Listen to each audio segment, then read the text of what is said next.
प्रणाम my dear students. देखिए बेटे, अर्थ मैग्नेटिज्म जो टॉपिक था उसका जो सॉल्यूशन था वो करवा दिया गया था। उसमें कुछ टॉपिक्स इम्पोर्टेंट जो टॉपिक है एक दो उसकी एक वीडियो बनाऊंगा मैं 5 या 10 मिनट की, लास्ट में वो आपको दे दी जाएगी। उसके मेन टॉपिक्स इस बार जो एनटीएससी में आना है उसका सबसे इम्पोर्टेंट टॉपिक है इलेक्ट्रोमैग्नेटिक इंडेक्स। फाइनल पेपर में भी यहाँ से क्वेश्चंस पूछा जाता है।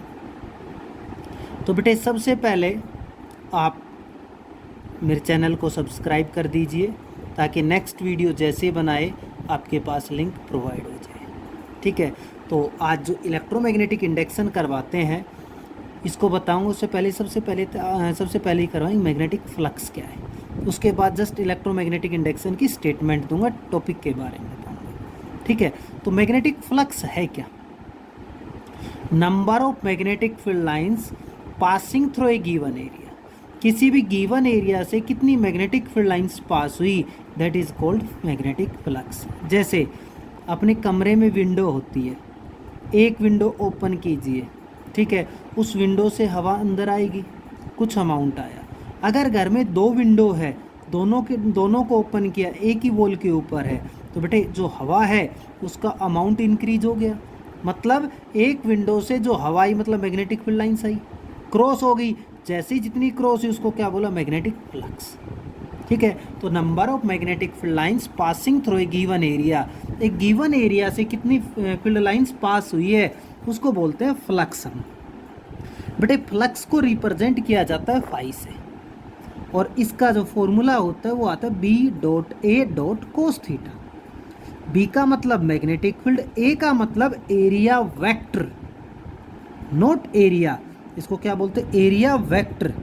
मैग्नीट्यूड भी है और डायरेक्शन भी, कोस थीटा आ गया। देखो बेटे कोस थीटा है, इसको मैंने वेक्टर की फॉर्म में रिप्रेजेंट किया बी डॉट ए। ठीक है, ये एक स्केलर क्वांटिटी बन गई, इसको डॉट प्रोडक्ट बोलते हैं। और डॉट प्रोडक्ट अपने पास किसको रिप्रेजेंट करता है, स्केलर क्वांटिटी को। B dot A cos theta है, इसको आप बी डॉट ए लिख सकते हो, डॉट है ये, मल्टीप्लाई क्रॉस मत लगाना तो वेक्टर बन जाती है, डॉट आएगा, लिख दिया स्केलर क्वांटिटी। अब सबसे पहले हम बात करेंगे एरिया की। जब आपका पहला क्वेश्चन आएगा सर एरिया स्केलर क्वांटिटी होती है बट आपने वेक्टर बताई, बेटे कुछ कन्वेंशियल पर्पज के लिए हम एरिया को वेक्टर क्वांटिटी की तरह ट्रीट करके चलते, मान के चलते हैं। ठीक है, अब फ्लक्स में सबसे पहला ध्यान एरिया पे ही आना है, एरिया वेक्टर। अब बात करेंगे एरिया वेक्टर की डायरेक्शन क्या होगी, क्योंकि वेक्टर मैग्नीट्यूड तो पता लग गया, विंडो की बात की मैंने, विंडो ओपन की तो उसका जो एरिया है वो तो मैग्नीट्यूड हो गया, बट डायरेक्शन कहाँ है बेटे, एरिया वेक्टर ऑलवेज जो होता है उसकी जो डायरेक्शन है नॉर्मल ली जाती है। नॉर्मल मतलब होता है परपेंडिकुलर 90 डिग्री के ऊपर, आउटवर्ड बाहर की तरफ, टू द सरफेस।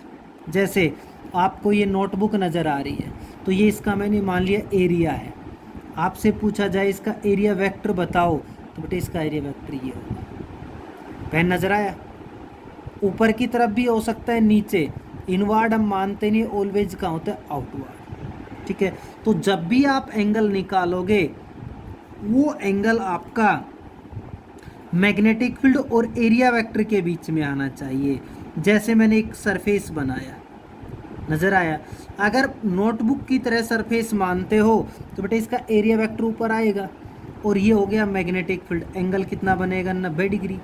और अगर मैं इसको ये बोलता हूँ, ये मेरा हाथ है, तो बेटे देखिए ये जो पेन है, पेन नज़र आया, ये इसका क्या माना जाएगा, इस सरफेस के नॉर्मल 90 डिग्री के ऊपर है, बाहर की तरफ है, तो यहाँ से पीछे का मत देखें ना, आगे आगे का, तो ये क्या बना, एरिया वेक्टर। और मैग्नेटिक फील्ड लाइंस जो नीचे दिखा रखी है उनकी भी डायरेक्शन क्या है, सेम, तो एंगल कितना बना बेटे, 0 डिग्री। अगर मेरा हाथ ऐसे ना होके ऐसे हो, देखो यहाँ यहीं करके दिखाता हूँ, दिखाई देगी लाइनें, थोड़ा ऐसे होता है बेटे, दिखाई दिया, एरिया वेक्टर तो मेरे हाथ के नॉर्मल है, देखो 90 degree, but magnetic field lines इधर है, दिखाई दिया। इसको मैं नीचे बनाता हूँ, यहाँ पर देखो, जो मैंने अभी बनाया, मेरा पेन हाथ में था, पेन हाथ में था ऐसे, ये बनाया बेटा, ये सरफेस लिया, ये इसका क्या है, एरिया वेक्टर। और मैग्नेटिक फील्ड लाइन सेम, ये मैग्नेटिक फील्ड लाइंस आ गई। बेटे समझना है, यहाँ पर बहुत इंपॉर्टेंट चीज बता रहा हूँ आपको मैं। ये कौन है, मैग्नेटिक फील्ड, ये कौन है, एरिया वेक्टर। अब बच्चों को समझ नहीं आता कोई एंगल कहाँ बनाएगा, कोई कहाँ बनाएगा। देखो दो एंगल बनने हैं, एक एंगल बन गया ये θ1 और एक एंगल बन गया ये जिसका नाम है θ2। अब आपको बेवकूफ़ बनाने के लिए, कंफ्यूज करने के लिए पेपर में ये एंगल दे देता है 30 डिग्री बट आपको एंगल जो चाहिए वो बी और ए का चाहिए, और बी और ए का एंगल आप चेक करोगे ना, बी ये रही और ए ये, समझाया था बेटे, ये हमेशा ऐसे बनता है, यहाँ एंगल आएगा। तो इन दोनों के बीच में एंगल ये θ2। फॉर एग्जांपल ये 30 डिग्री है, तो आप लोग 30 देख के सीधा क्या लिखोगे, बी ए कोस 30, जो गलत है। आपका एंगल तो कौन सा है, ये वाला एंगल, ठीक है। और क्या होता है बेटे, एरिया वेक्टर नॉर्मल होता है ना, नॉर्मल होता है। तो अगर ये 30 डिग्री है तो इधर कितना बचेगा, 60, कितना बचेगा, 60। क्लियर हुआ, समझ में आया। अब आप ये गलत बोल गए, फिर से गलत बोल गए। कैसे गलत बोला, आप बोलोगे सर ये तो नॉर्मल है, नॉर्मल है तो ये एंगल तो कितना बन गया, 90 डिग्री बना बेटे। अरे सरफेस, ये सरफेस माना तुमने, इसी की तो एरिया वेक्टर नॉर्मल है। हाँ, ये 30 डिग्री आप यहाँ पर बोल सकते थे कि magnetic field making an angle 30 degree, ये बोलेगा ऊपर वाला नहीं देगा कभी भी, ये एंगल मिलेगा। Magnetic field making an angle 30 degree with किसके साथ, प्लेन, किसके साथ, विद प्लेन, प्लेन ये है।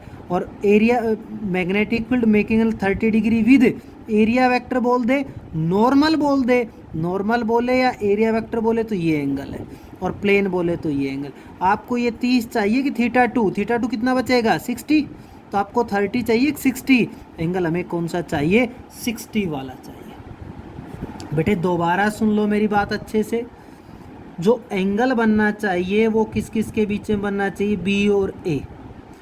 मैग्नेटिक फील्ड के साथ एंगल बनाएगा ऑलवेज, और मैग्नेटिक फील्ड किसके साथ एंगल बनाना चाहिए, एरिया वेक्टर के साथ, ना कि मैग्नेटिक फील्ड का एंगल किससे दिया हो, प्लेन के साथ। अगर प्लेन के साथ दिया है तो ना वैसे उसको माइनस कीजिए, आपका दूसरा एंगल आएगा जिसकी हमें जरूरत होती है, ठीक है बेटे। अगर आगे सुनो, अगर एरिया वेक्टर और मैग्नेटिक फील्ड दोनों की डायरेक्शन अगर सेम है, दोनों की डायरेक्शन अगर सेम है तो थीटा 0 डिग्री आएगा, और 0 पुट करूँगा, cos 0 1 होता है, बी डॉट ए। फ्लक्स कैसा मिलेगा, maximum. Number of magnetic field lines maximum कब पास होंगी, जब थीटा की वैल्यू क्या मिलेगी, 0 डिग्री। क्लियर।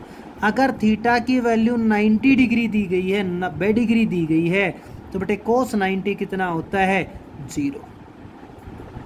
cos 90 कितना होगा, 0, यहाँ पुट कर देंगे 0, आई कितना आ गया, 0। इसका मतलब वहाँ से कोई भी फील्ड लाइंस पास नहीं होंगी। क्या मतलब, क्या मीनिंग।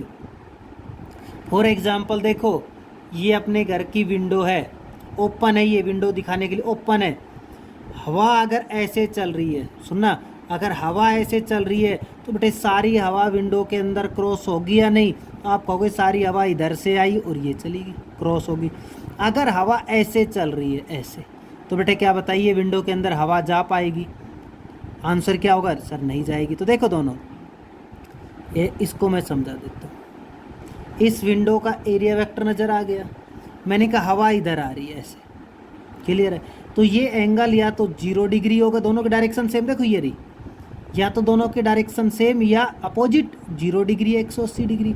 और मैंने कहा हवा ऐसे चल रही, ऐसे चली, ऐसे गई हवा, ये एंगल कितना बना, इस पेन कर उंगली के बीच में एंगल कितना है, यहाँ दिखाई दिया कितना है, 90 डिग्री। तो बेटे समझ आया, अगर cos 90 है तो आंसर 0, कोई फील्ड लाइंस पास नहीं होगी, फ्लक्स क्या होगा, मिनिमम। और अगर सेम डायरेक्शन है तो फ्लक्स क्या होगा, मैक्सिमम। अच्छा बेटे, इससे आगे चलता हूँ और मैं थोड़ा सा आगे। अगर फ्लक्स की यूनिट की बात कर ली जाए, ऐसा यूनिट होती है बेटे वेबर, एक वेबर को हम बोलते हैं टेस्ला मीटर स्क्वायर। अब याद कीजिए, मैग्नेटिक फील्ड यूनिट बताते थे टेस्ला, या वेबर पर मीटर स्क्वायर यहीं से निकालते थे। तो बेटे वेबर बोल दे या टेस्ला मीटर स्क्वायर, दोनों यूनिट किसकी होती है? फ्लक्स की। कौन सी यूनिट होती है? एसआई। फ्लक्स की जो सीजीएस यूनिट है वो होती है मैक्सवेल। सीजीएस में क्या बोलते हैं? मैक्सवेल। बेटे मैग्नेटिक फील्ड की SI unit Tesla, CGS unit goes. एक गोज 10 की पावर 4 टेस्ला और एक वेबर 10 की पावर 8 मैक्सवेल। ठीक है, मैग्नेटिक फील्ड में कितना था? एक टेस्ला बराबर 10 की पावर 4 गोज और एक वेबर बराबर 10 की पावर 8 मैक्सवेल। एसआई और सीजीएस दोनों का आपस में रिलेशन याद कर लेना। अब पढ़िए बेटे, the magnetic field of magnitude. बेटे बी कितना दिया आपको? 42। ये सिंबल होता है माइक्रो का। माइक्रो का मतलब 10 की power -6 Tesla. Points at an angle 30 degree. बेटे जो ये थीटा दिया है, अब ये ढंग से देखें थीटा। आपको मैंने बताया अभी यहाँ एंगल किसके बीच में बनना चाहिए? मैग्नेटिक फील्ड और एरिया वेक्टर के बीच में। अगर मैग्नेटिक फील्ड और प्लेन के बीच का दिया है तो उसको 90 से माइनस करना होता है। इसने कहा मैग्नेटिक फील्ड इतना है at an angle 30 degree, magnetic field 30 degree angle बना रहा है with the plane of surface. देख बेटे ये प्लेन है, ये प्लेन है, इसके साथ बनाया, ये वाला एंगल बनाया। आपको तो चाहिए कौन सा? ऊपर वाला। समझ में आया? तो 90 माइनस 30 आंसर कितना होगा? 60 डिग्री। अगर किसी बच्चे ने ध्यान नहीं दिया उसको तो बस फ्लक्स का फॉर्मूला आता है और कुछ नहीं आता। B dot A cos theta, तो बेटे वो थीटा 30 डिग्री रख जाएगा, सब कुछ गलत कर जाएगा। अच्छा बी की वैल्यू कितनी है? ये रही। एरिया ये दिया बेटे 2.5 इंटू कोस 60। कोस 60 होता है बेटे 1/2। अब जो भी आंसर आएगा उसके पीछे क्या लिख देना? वेबर। समझ आया बेटे? सबसे मेन चीज़ यही थी। एंगल का रोल है कि हम एंगल किसके साथ बनाएंगे और कैसे बनाएंगे। मेरे हिसाब से आपको समझ आया होगा। नहीं आया तो मेरे से पूछ लीजिए कॉल करके या मैसेज कर दीजिए। नेक्स्ट देखो, वो तो था बेटे वैसे वैसे का मतलब स्केलर फॉर्म में, और ये क्वेश्चन दे दिया वेक्टर फॉर्म का। मैंने एक लूप है placed in magnetic field B, 0.2 I cap पढ़ा रखा है। आई कैप कौन होती है? एक्स डायरेक्शन होती है। एरिया वेक्टर दिया बेटे 3i + 6j + 2k, मतलब एरिया वेक्टर आपके तीनों में है और मैग्नेटिक फील्ड ओनली एक डायरेक्शन में। फ्लक्स का फॉर्मूला वेक्टर की फॉर्म में क्या बताया बेटे आपको? B dot A. बड़ी आसान मल्टीप्लाई होती है बेटे। बी की वैल्यू रखी,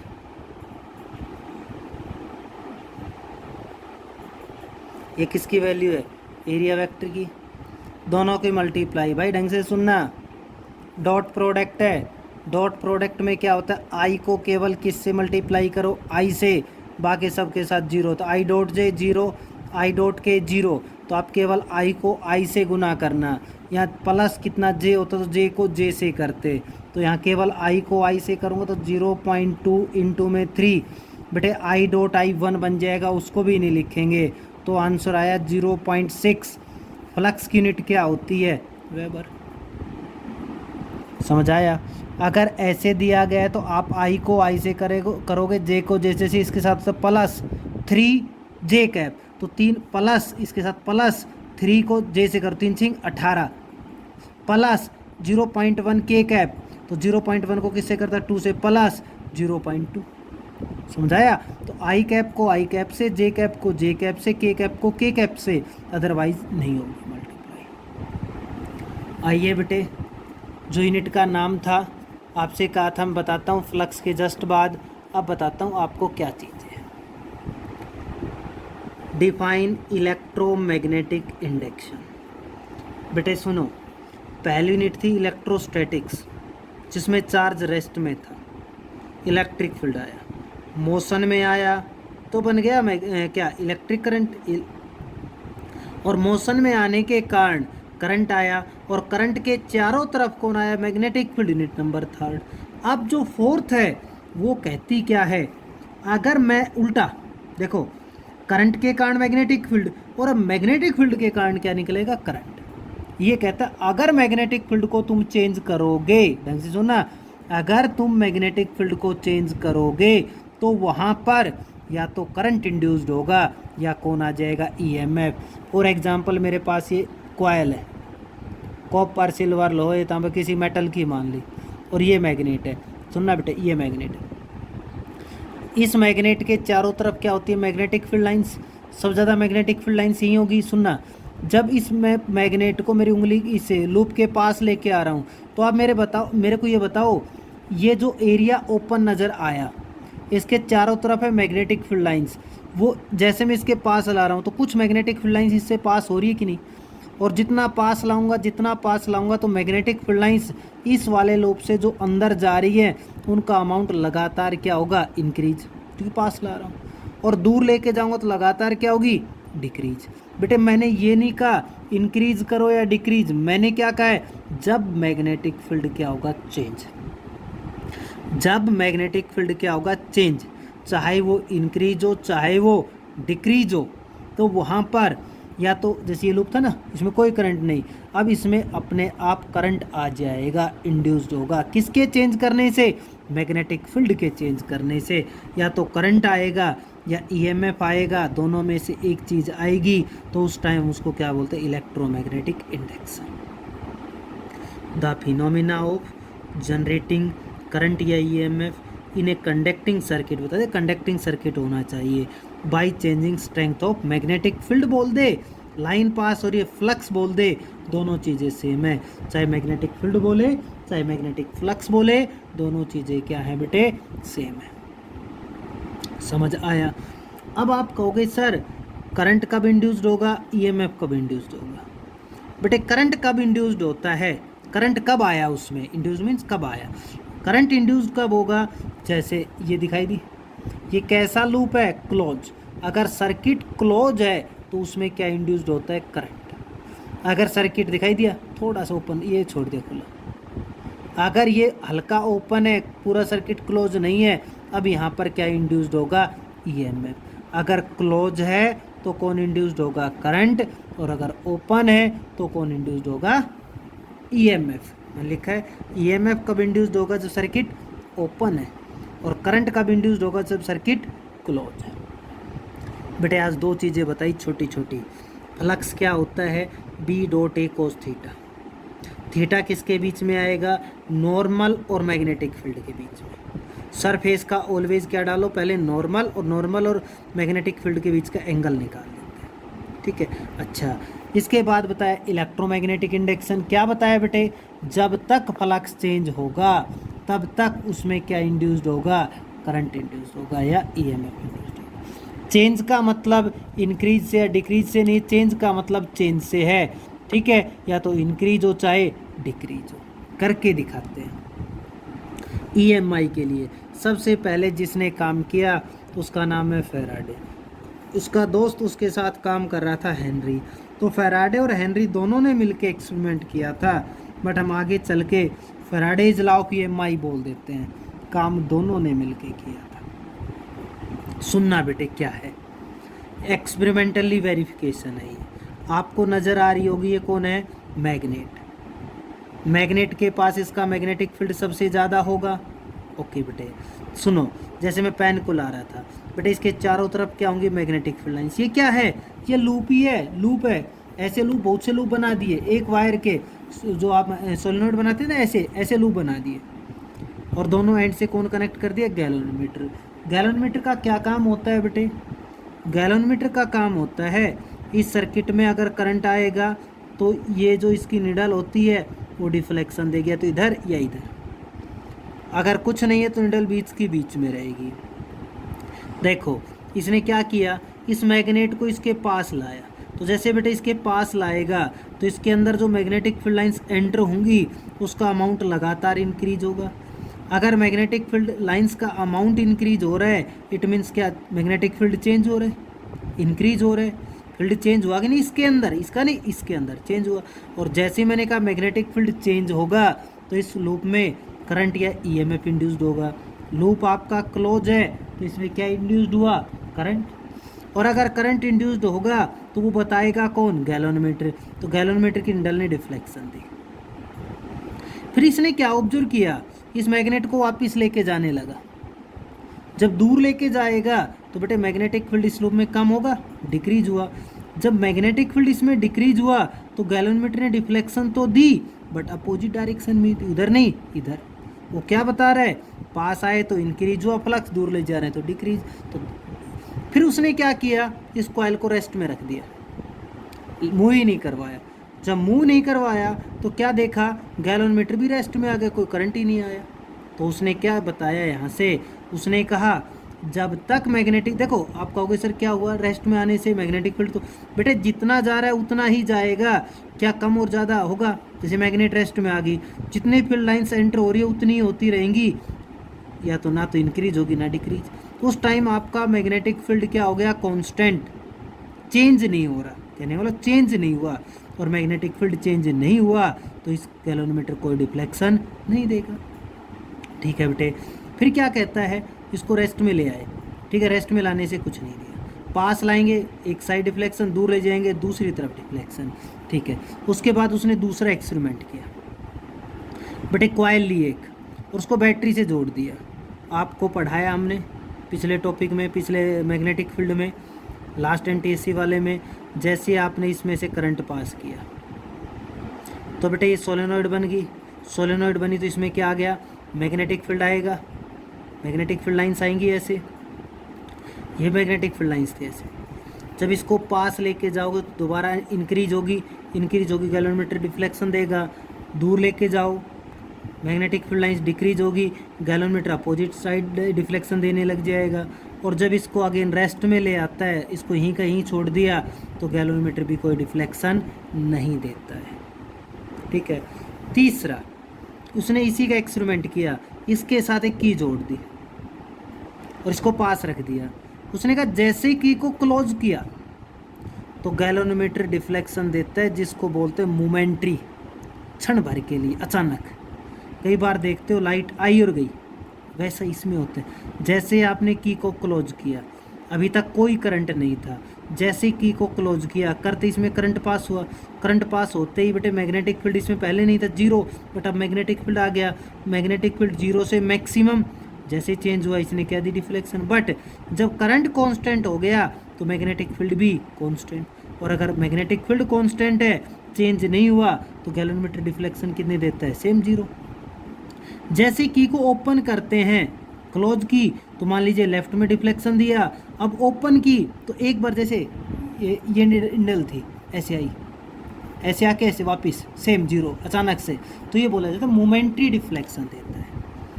एक चीज़ और क्या नोट की बेटे इसने नोट की, अगर इस बार मैग्नेट को जितनी स्पीड में मूव करवाएंगे, ऐसे जितनी जल्दी मूव करवाएंगे, तो सोचो मैग्नेटिक फील्ड अचानक से इंक्रीज डिक्रीज अचानक होगा, स्पीड ज़्यादा होगी। तो क्या होता है, जितनी तेज़ स्पीड में हम इसको मूव करवाते हैं, ठीक है, जितनी तेज़ स्पीड में मूव करवाएंगे, गैलोनमीटर की जो डिफ्लेक्शन है उतनी ही ज़्यादा आएगी।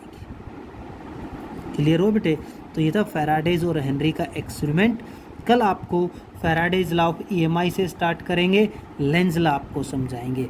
यहाँ तक पढ़ लेना, आज का काम है ये, कल यहाँ तक, क्योंकि मैं रैंडमली फ़ोन करूँगा, आज कम से कम 20-25 बच्चों के पास आज कॉल करूँगा या सभी के पास, बाकी कल करूँगा। ऐसे मैं रैंडमली कॉल किया करूँगा और आपसे जो पढ़ा दिया गया है उससे पूछा करूँगा बेटे, सुना करूँगा आपसे। ठीक है, थैंक यू बेटे।